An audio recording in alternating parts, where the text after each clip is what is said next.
Kenapa? Urusan maaf memaafkan itu urusan pribadi. Urusan hukum ya urusan hukum. Prosesnya biar berjalan apa adanya. Ya. Berarti walaupun memaafkan, proses hukum tetap berjalan gitu ya Pak ya? Sekali lagi, Selain itu. urusan maaf memaafkan itu urusan pribadi. Kalau urusan hukum ya urusan hukum. Kita hormati proses hukum yang ada. Pak, kalau tanggapan terkait salah satu pengacara dari tersangka Pak, dari Egy Sujana itu terkait menanggapi jasa Pak Jokowi ternyata asli, itu seperti apa? Mengaku kalau asli? Ya memang asli. Gimana sih? Ya memang asli.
Assalamualaikum warahmatullahi wabarakatuh. Sahabat semua seluruh Indonesia.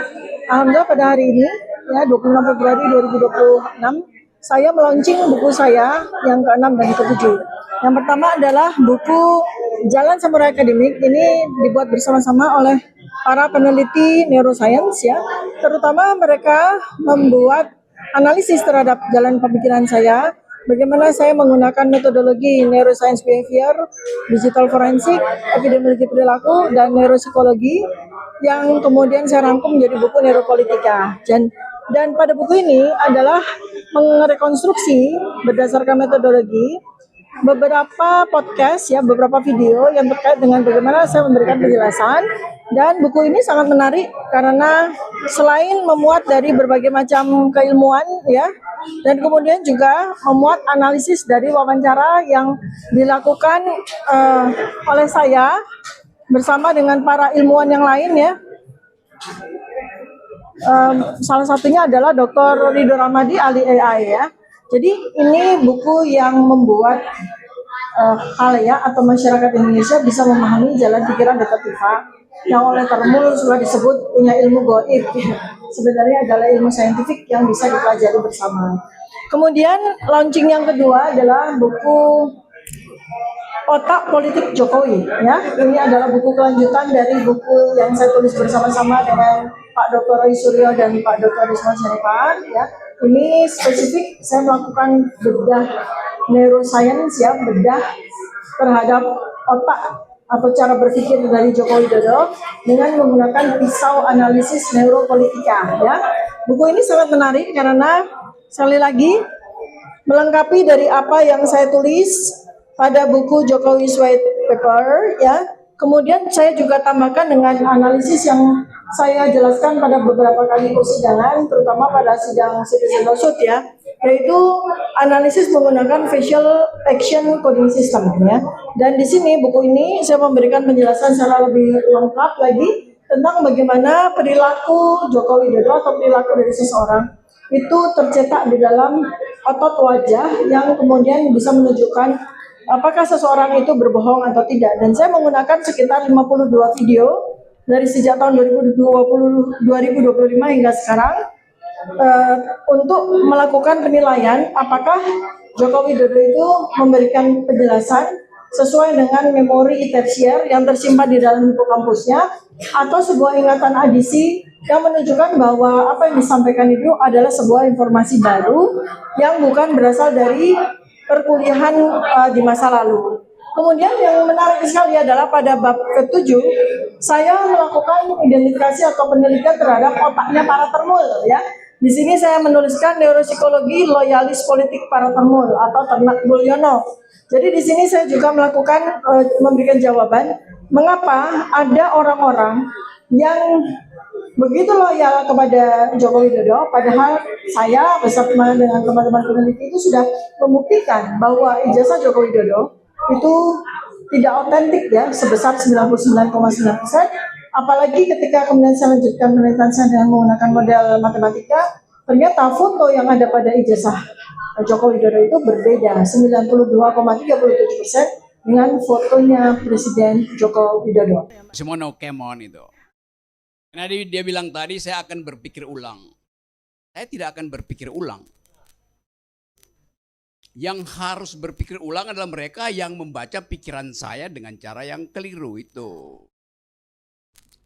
Oke, ini buku setiap kali berapa hari lalu otak politik Jokowi ini, Dr. Tifa teman saya, dia minta saya tuliskan pengantar. Lalu saya tulis dengan cara saksama dalam tempo sesingkat-singkatnya. Oke.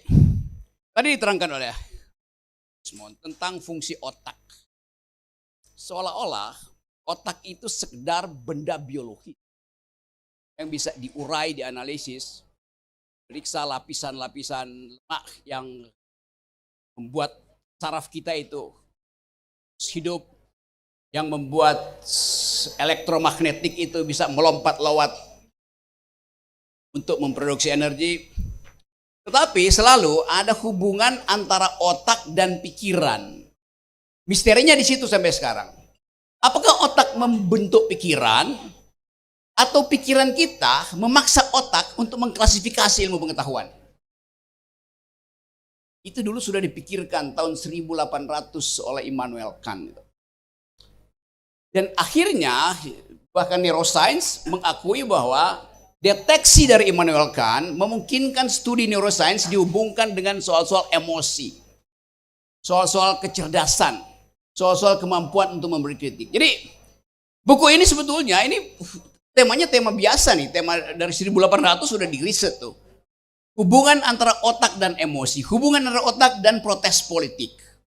Kalau kita bilang ada orang oposisi, itu artinya otaknya memang ada fungsi dalam otaknya yang dihasilkan oleh kemampuan untuk reasoning. Itu dasarnya tuh. Kalau Anda baca riset tentang otak, ada dokter Spanyol namanya Damasio. Antonio Damasio.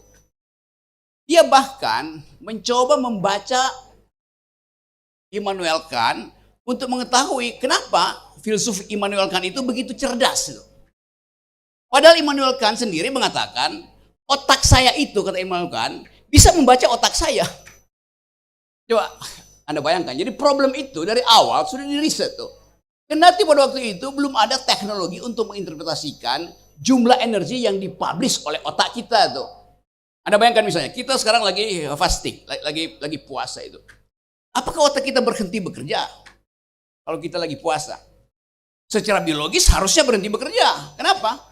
Kalau kita puasa, tidak ada glukosa yang masuk ke tubuh kita, dok, benar? Nggak ada glukosa, otak tidak bisa hidup tanpa energi glukosa. Udah 30 tahun saya puasa.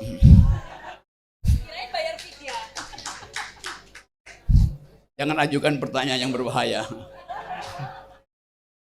Jadi, kalau kita teliti, di dalam keadaan puasa pun otak kita memproduksi sesuatu tanpa glukosa, itu berarti ada cadangan energi disediakan oleh tubuh.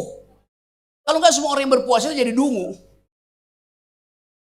Padahal bahkan mereka yang nggak puasa pun dari awal udah dungu tuh. Karena namanya puasa Solo.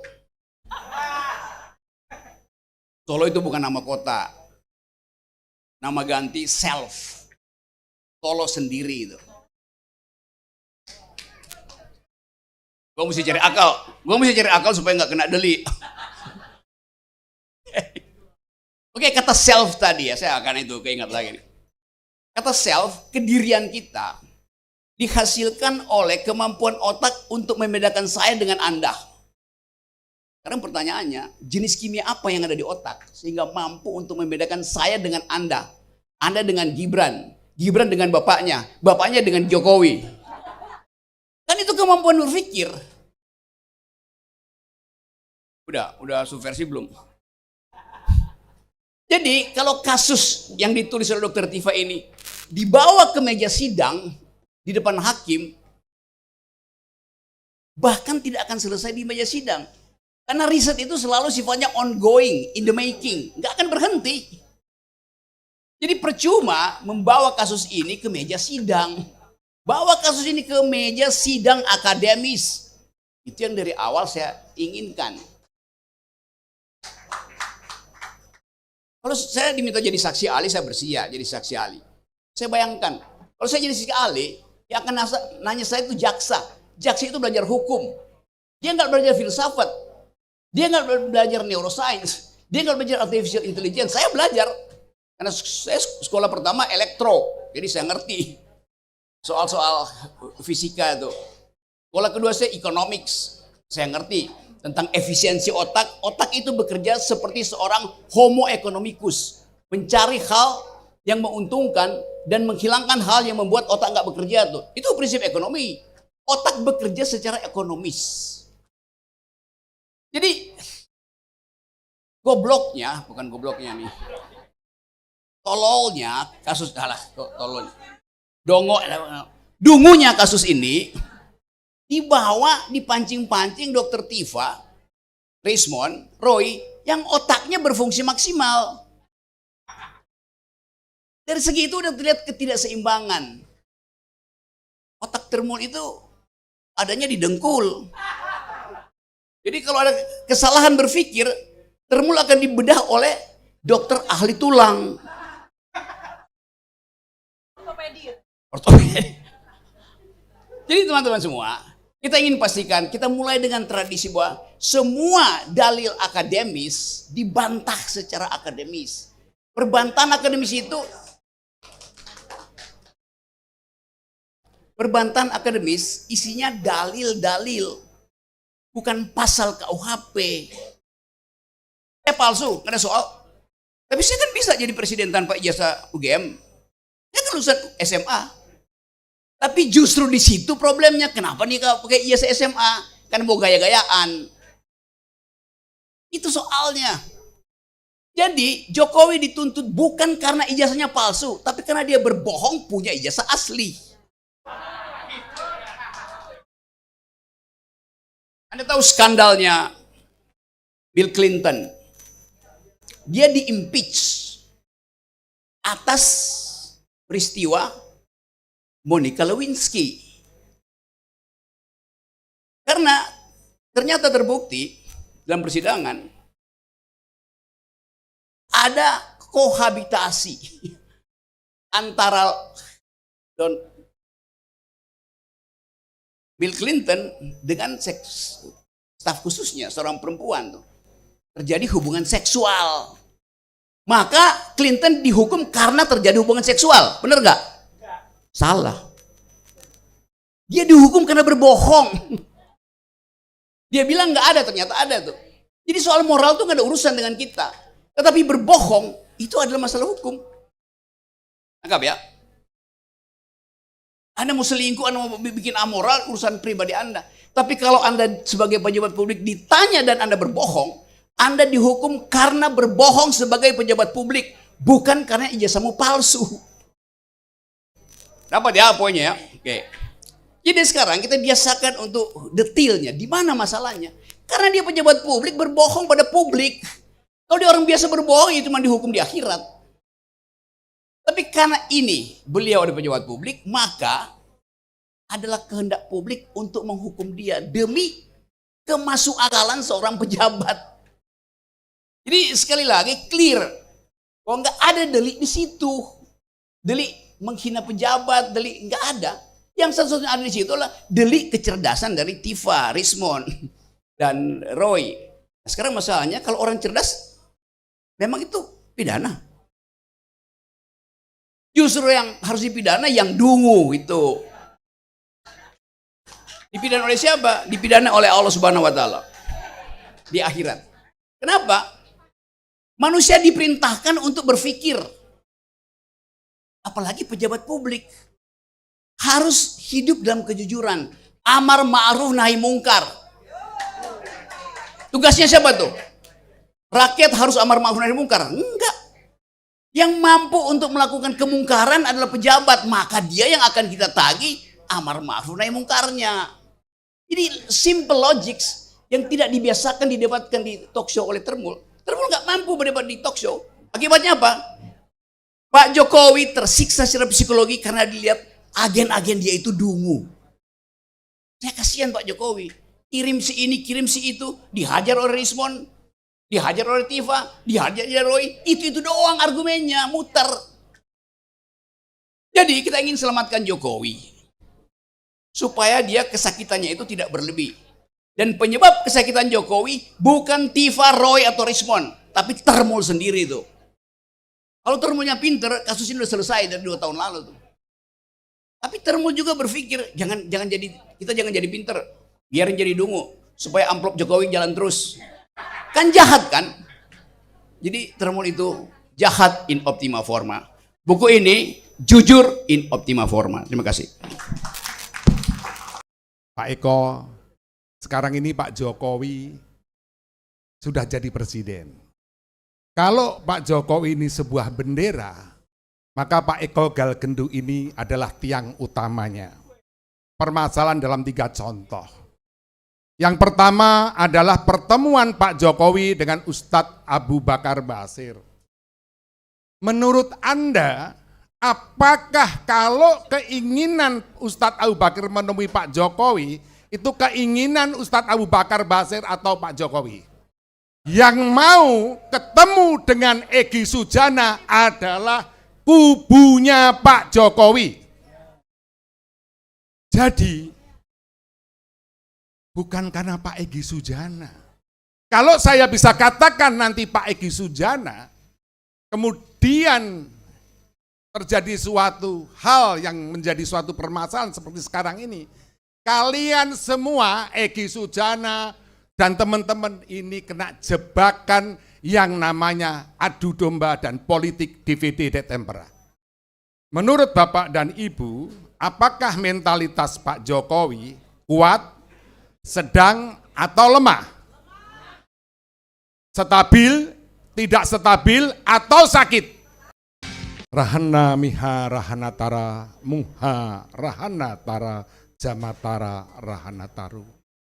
Ya Allah, berikanlah kami ridho-Mu untuk kami semua berani melanjutkan apa yang menjadi perjuangan dan niat baik kami.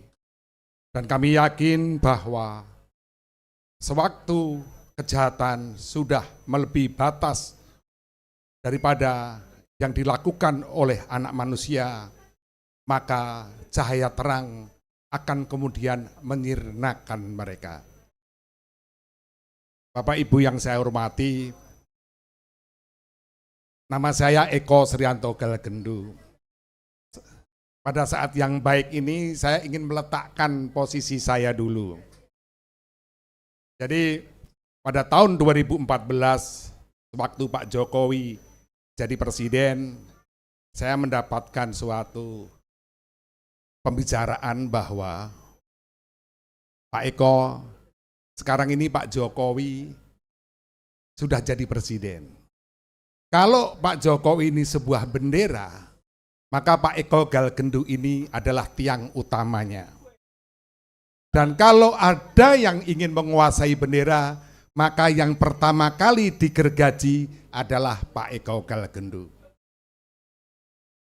Dan alhamdulillah 10 tahun kaki saya tidak menginjakkan di istana sewaktu pemerintahan Pak Jokowi.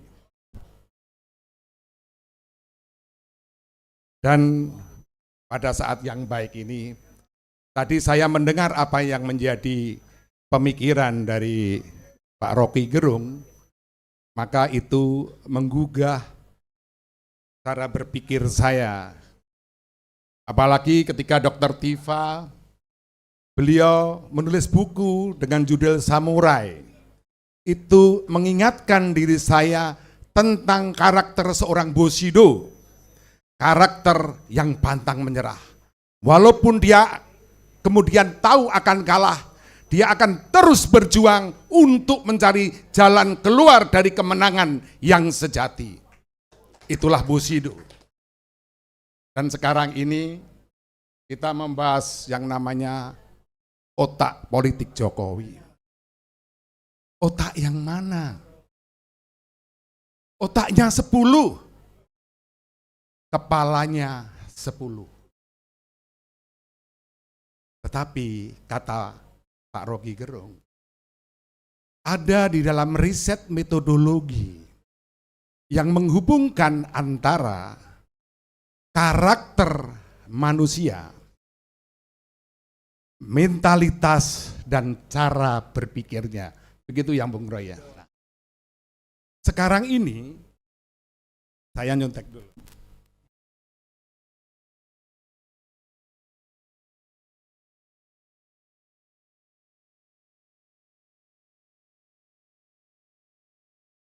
Sekarang ini, kalau kemudian kita mengkaji tentang karakter yang dimiliki oleh Pak Jokowi, karakter menyeliputi integritas, moral, kejujuran, dan tanggung jawab.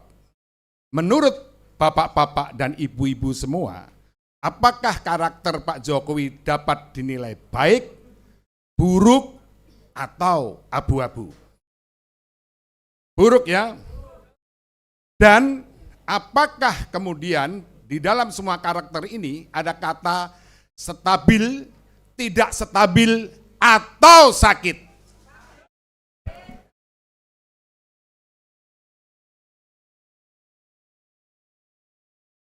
Kemudian kita bicara mentalitas. Menurut Bapak dan Ibu, apakah mentalitas Pak Jokowi kuat, sedang, atau lemah? Stabil, tidak stabil, atau sakit? Sekarang meliputi cara berpikir. Lurus, belok, atau terbalik? Stabil, tidak stabil, atau sakit? Bapak dan Ibu, kita akan memberikan suatu permasalahan dalam 3 contoh. Yang pertama adalah pertemuan Pak Jokowi dengan Ustadz Abu Bakar Basir.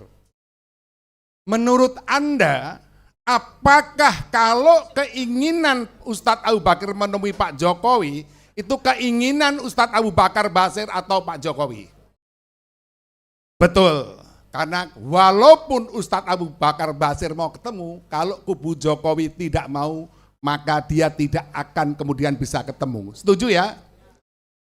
Termasuk saudara yang kedua, termasuk saudara kita Egy Sujana. Yang mau ketemu dengan Egy Sujana adalah kubunya Pak Jokowi. Jadi bukan karena Pak Egy Sujana. Kalau saya bisa katakan nanti Pak Egy Sujana, kemudian terjadi suatu hal yang menjadi suatu permasalahan seperti sekarang ini, kalian semua, Egy Sujana dan teman-teman ini kena jebakan yang namanya adu domba dan politik DVD de tempera. Maka saya berharap islah dengan Egy Sujana, karena kalian adalah sama-sama korban.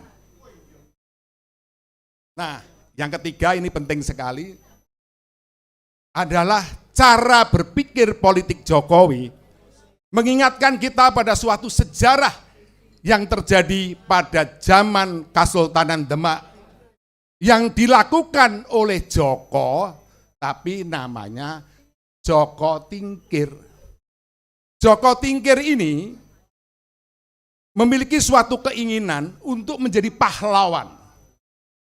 Maka dia punya cara bagaimana dia terus kemudian dapat menjadi pahlawan. Caranya adalah membuat yang namanya permasalahan atau goro-goro. Dengan cara mencari sebuah banteng besar, dan banteng besar itu dimasuki yang namanya orong-orong atau anjing tanah. Dibawalah yang namanya banteng besar ini di alun-alun, kemudian disakiti sedikit, sehingga kemudian banteng ini marah. Tidak ada yang bisa menyelesaikan. Sehingga Sultan Trenggono terpaksa membuat sayembara yang bisa menyelesaikan kalau laki-laki diambil menantu, kalau kemudian perempuan diambil anak. Yang bisa menyelesaikan siapa? Adalah yang membuat permasalahan, yaitu Joko Tingkir. Kalau sampai peristiwa ini sama, maka permasalahan ijazah palsu adalah otak daripada pembuat permasalahan, dan manajemen konflik adalah Jokowi sendiri, dan beliau dan sampean ini jadi korban. Ini penting sekali karena mengembalikan suatu permasalahan bahwa siapa sebenarnya sumber permasalahan tersebut. Terima kasih. Wassalamualaikum warahmatullahi wabarakatuh. Untung Bapak beli buku, kalau enggak saya stop tadi. Karena beli buku ya kita maklumi aja ya kan. Itulah hebatnya kalau orang beli buku kan.